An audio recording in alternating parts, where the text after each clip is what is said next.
बिस्मिल्लाहिर्रहमानिर्रहीम। अस्सलाम वालेकुम नाजरीन, आप यूट्यूब चैनल देख रहे हैं। मैं इमरान खान हूँ। नाजरीन, एक दफ़ा फिर जंग का ख़तरा जो है वो बढ़ गया है। इसराइली और अमरीकी मीडिया ने दावे शुरू कर दिए हैं और अल जज़ीरा ने भी ये रिपोर्ट किया है कि इसराइली सोर्सेज ये बता रहे हैं कि ईरान के ऊपर दोबारा जल्द बमबारी शुरू हो सकती है। डोनाल्ड ट्रंप ने इसके बारे में एक वाज़ेह इशारा भी दिया था और ख़ुद इसके ऊपर उन्होंने स्टेटमेंट भी दे दिया था कि अगर मामला हमारे तय नहीं होते तो दोबारा हमें बमबारी शुरू करनी पड़ेगी। ये एक एक्सियूज के सीनियर जर्नलिस्ट हैं, बराक रावेद। इनका डोनाल्ड ट्रंप की हुकूमत से काफ़ी अच्छा ताल्लुक है, ये बहुत करीबी समझे जाते हैं। उन्होंने आला तरीन अफसरान से बातचीत की है और एक दावा कर दिया है।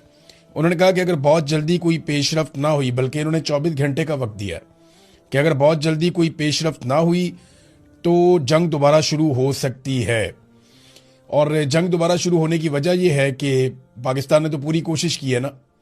अब इस पे डोनाल्ड ट्रंप ने बहुत तारीफ़ें की हैं पाकिस्तान की, और बार बार तारीफ़ें की हैं फील्ड मार्शल आसिम मुनीर की और शहबाज शरीफ की, क्योंकि डोनाल्ड ट्रंप एक ऐसी दलदल में फंस गए हैं जहां से उन्हें कोई फेस सेविंग नहीं दे पा रहा, कोई भी उनका साथ नहीं दे रहा। हालात बहुत बुरे हैं उनके लिए। इस वक्त डोनाल्ड ट्रंप एक बेचारा है जिसके पास जो वाहिद चारा है वो एक पाकिस्तान का फील्ड मार्शल और एक पाकिस्तान का वजीर आजम है, जो उसकी फेस सेविंग के लिए कोई भी कीमत अदा करने को तैयार है।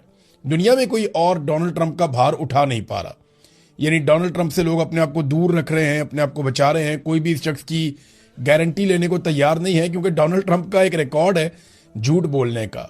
और इनका पिछले दौरे हुकूमत के जो झूठ हैं उनको जब कैलकुलेट किया गया इनके 4 सालों के ऊपर, तो पता चला कि डोनाल्ड ट्रंप ने रोजाना के हिसाब से कोई 21 झूठ बोले हैं। हजारों की तादाद में इनके झूठ रिकॉर्ड किए थे अमेरिकन मीडिया ने। अब वो तो पकड़ते हैं ना, वहां तो मीडिया आज़ाद है, वहां तो ऐसा नहीं है जैसे पाकिस्तान के अंदर है कि ये उठा के बंदे ही गायब कर देते हैं। बहरहाल अब ये दावा किया जा रहा है कि डोनाल्ड ट्रंप को दोबारा लड़ाई में जाना पड़ जाएगा अगर उसे कोई फेस सेविंग ना मिली तो क्या जंग दोबारा शुरू हो सकती है? इसका सबसे बड़ा जो एक रीजन बन रहा है वो आबना हुर्मुज़ की बंदिश है। ईरान ने कहा कि आप मुहासरा खत्म कर दें और हम आबना हुर्मुज़ को खोल देते हैं, लेकिन अपनी शराइत के तहत। अमेरिका ने यह कहा कि आबना हुर्मुज़ हमने ताकत से खुलवा ली और हमारा मुहासरा जारी रहेगा।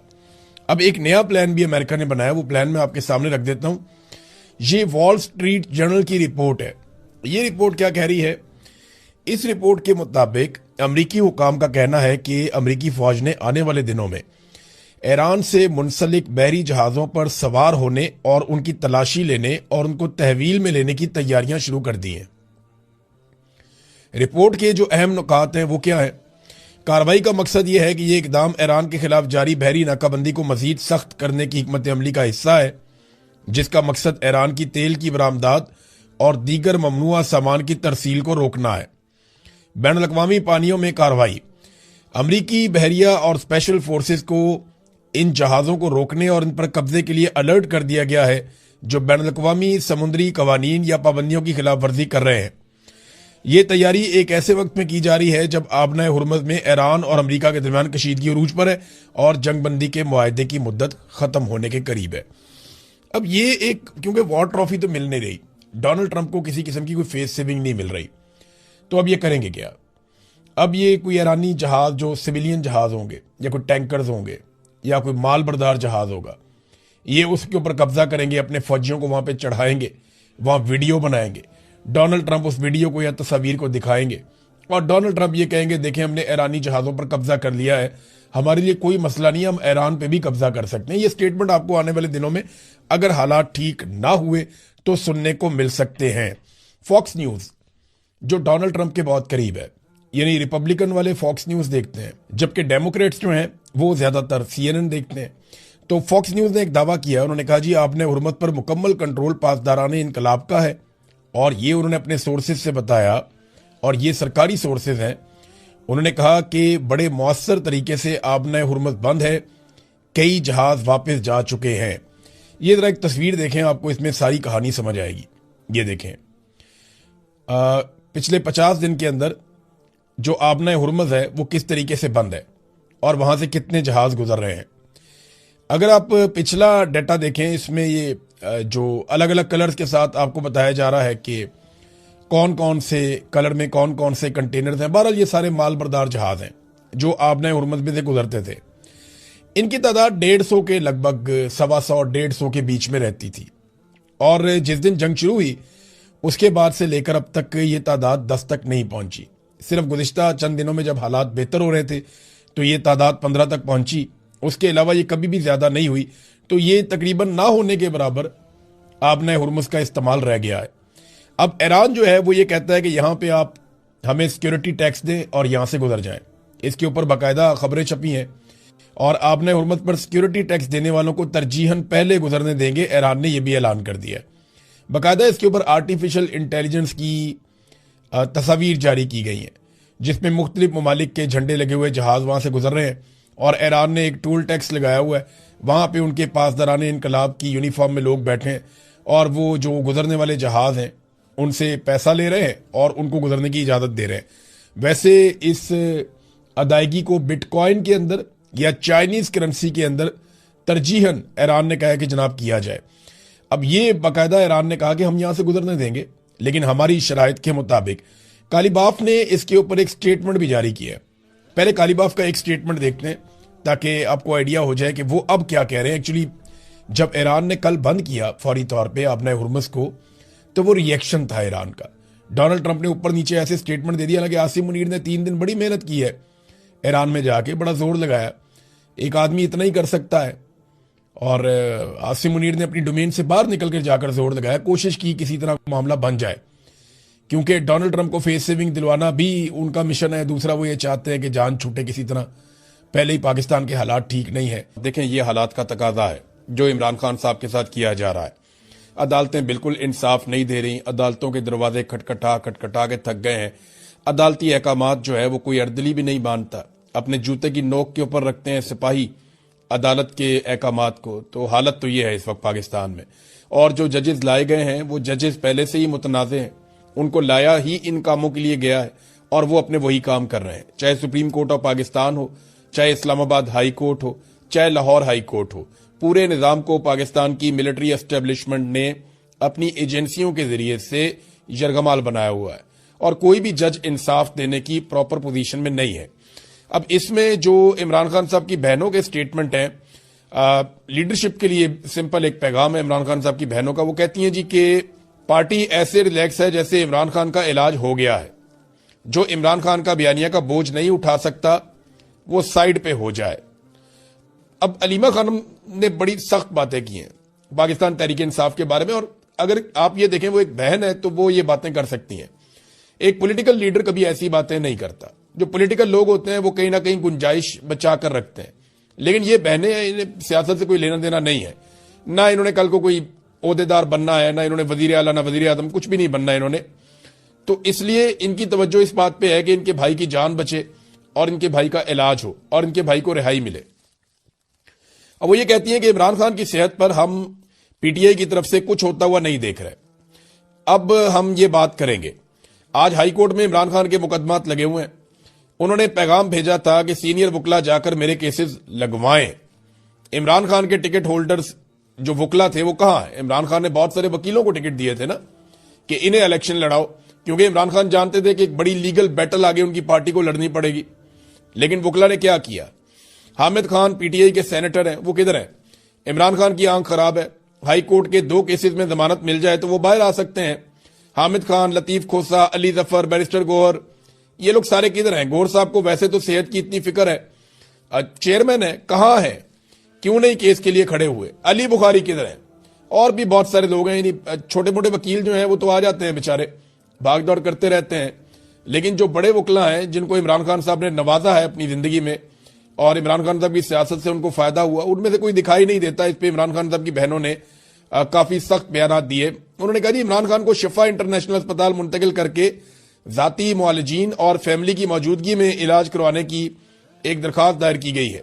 और ये देखें, ये एक दरखास्त सुप्रीम कोर्ट ऑफ पाकिस्तान में रजिस्ट्रार ऑफिस में पहुंचे शाहिद खटक, लतीफ खोसा, मीना खान अफरीदी और बैरिस्टर गौहर वगैरह, और उन्होंने जाके वहां पे दरखास्त दायर की है। अब कोशिश तो यह है कि इमरान खान साहब को अस्पताल में मुंतकिल किया जाए और उनका इलाज जो है वो प्रॉपर तरीके से किया जाए, या कम से कम फैमिली की मौजूदगी में एक चेकअप तो हो, जहां पे इमरान खान साहब के जाती मुआलिजीन मौजूद हों और पता चले कि उनकी आंख की हालत है क्या। हमें दो तरह की खबरें मिलती हैं। एक खबर मिलती है हुकूमती जराए से। अब अल-शिफा अस्पताल में इसलिए इमरान खान को नहीं लेकर गए, ये इमरान खान साहब के फैमिली जराए बता रहे हैं और कुछ सहाफी भी ये बात क्लेम कर रहे हैं। और मेरी अपनी इंफॉर्मेशन भी ये है कि अल-शिफा ने कंट्रोल होने से इनकार कर दिया था। अल-शिफा इंटरनेशनल के अंदर उस तरह से पाकिस्तान की इंटेलिजेंस एजेंसियां कंट्रोल नहीं कर सकती जैसा कि वो पिम्स अस्पताल के अंदर कंट्रोल कर रहे हैं। और अल-शिफा में आप बाहर से डॉक्टर भी लाके वहां पे इलाज नहीं करवा सकते, उनकी अपनी क्रेडिबिलिटी है, वो इलाज मुआवजा खुद करेंगे, वो जाली रिपोर्टें भी नहीं बनाएंगे। तो इस पे पाकिस्तान की इंटेलिजेंस एजेंसियों का कंट्रोल कम हो जाता है। तो वो नहीं चाहते कि इमरान खान साहब के सेहत के मामलात हों, कैद के मामलात हों, दीगर मामलात हों, उनमें एजेंसियों के हाथ से किसी वक्त भी कंट्रोल निकले। तो वो कंट्रोल जो है वो अपने हाथ में रखना चाहते हैं ताकि आसिम मुनीर साहब के जो फैसले हैं उनके मुताबिक मामलात आगे बढ़ाए जा सके।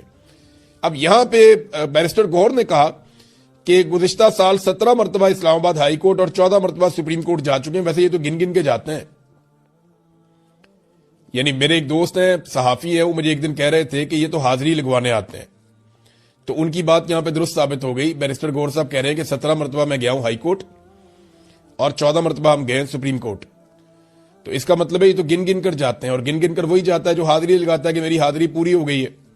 भैया आपको अगर 100 मरतबा या 1000 मरतबा भी जाना पड़े तो आपको जाना पड़ेगा, क्योंकि इमरान खान साहब की ना सिर्फ सेहत का बल्कि उनकी जिंदगी का मामला है। और आखिरी मरतबा जब इमरान खान साहब की मुलाकात हुई तो उन्होंने अपनी बहन को कहा था कि ये मुझे कत्ल कर देंगे, ये मुझे मार देंगे। और जो पैगाम उन्होंने भिजवाया वो ये भिजवाया कि मेरे जाती मुआलिजीन से कहो कि वो मेरा इलाज करें और इसके लिए मेरी बहनों को कहो आवाज उठाएं, जोर लगाएं। तो जो इमरान खान के बयानिए का बोझ नहीं उठा सकता वो साइड पे हो जाए, ये इमरान खान साहब की बहनों ने कहा। फिर इमरान खान की सेहत के ऊपर हम पीटीआई की तरफ से कुछ भी होता हुआ नहीं देख रहे। और ये बात ठीक है कि पाकिस्तान तहरीक-ए-इंसाफ कुछ भी नहीं कर सकी। लीडरशिप देख रही थी अवाम की तरफ कि अवाम खुद ही निकल के इनकलाब ले आएगी, और अवाम देख रही थी लीडरशिप की तरफ कि ये लीड करेंगे और बताएंगे क्या करना है। और फिर दोनों ही कुछ नहीं कर सके। अवाम निकली नहीं और लीडरशिप जो है उन्होंने अपने आप को 3 बिल्डिंगों के अंदर इस्लामाबाद में इंडोर धरने में मैसूर कर दिया कि हम यहीं पे बस वहीं महदूद हो गए वो। और एक और बात उन्होंने की फैमिली ने, और ये लॉजिकल भी है, कि इमरान खान की सेहत के फैसले करने का मैंडेट पार्टी के पास नहीं है, ये फैमिली और डॉक्टर्स का मैंडेट है। सेहत के मामलात के ऊपर पार्टी फैसले ना करे। हम शिफा इंटरनेशनल इसलिए कह रहे हैं क्योंकि हमें पता चल गया था कि एजेंसी के बंदे डॉक्टर्स के पास पहुंच गए हैं और उन पर दबाव डाल रहे हैं। देखिए वही बात है जो अलीमा खानम ने कही, जो थोड़ी देर पहले मैंने आपको बताई, कि वो बाकायदा एजेंसियां अपने कंट्रोल में चाहती हैं हर चीज को। डॉक्टर उज़मा जो है इमरान खान साहब की दूसरी बहन, उन्होंने कहा ये एक आंख का मसला नहीं है इमरान खान का, क्योंकि हमें इसकी वजूहात अभी तक पता नहीं चली, तो दूसरी आंख भी मुतासिर हो सकती है। और देखें मैं पहले आपको ये बात कह चुका हूं, मेरी यहां पे बरतानिया में सीनियर डॉक्टर से बात हुई, उन्होंने बताया कि ये ब्लड की बीमारी है, ये जरूरी नहीं है कि एक आंख में रुके, ये दूसरी आंख के अंदर जाकर वहां पे भी बीमारी पैदा कर सकती है और दोनों आंखों की बीनाई मुतासिर हो सकती है इमरान खान साहब की। तो उन्होंने कहा दूसरी आंख भी मुतासिर हो सकती है, हो सकता है वो शुरू भी हो चुकी हो मुतासिर होना। हम तक कोई चीज नहीं आई, सिर्फ टीवी से 2-4 बातें हमारे तक आती हैं, उसके अलावा हमें कोई चीज मालूम नहीं है। आखिरी मुलाकात में इमरान खान ने कहा था कि मैं इतनी मुश्किल जेल काट रहा हूं, लेकिन मेरी पार्टी के सीनियर वकला मेरे केसेस नहीं लगवा रहे। ये वकील जाके बैठ जाए ना हाई कोर्ट में और सुप्रीम कोर्ट में और ये कहें जनाब लगाएं केसेस, रोजाना चीफ जस्टिस की अदालत में जाकर बैठ जाएं और जाकर वहां बोलें, क्या करेगा चीफ जस्टिस? उठा के जेल में डाल देगा, तो क्या फर्क पड़ता है? इतनी दुनिया जेल में, आप भी चले जाए। और जब वकीलों को जेलों में डाला जाता है तो दूसरे वकील रिएक्शन देते हैं, अपने आप को इतना हल्का ना समझें। वकला ने बाकायदा कभी इस मामले को उस तरह से लड़ा ही नहीं। अच्छा, सुहेल अफरीदी साहब जो हैं वो गए, इन्होंने कोशिश की इस्लामाबाद हाई कोर्ट में चीफ जस्टिस से बात करने की। सेक्रेटरी से उन्होंने कहा नहीं मैं चीफ जस्टिस से बात करूंगा कोर्ट में।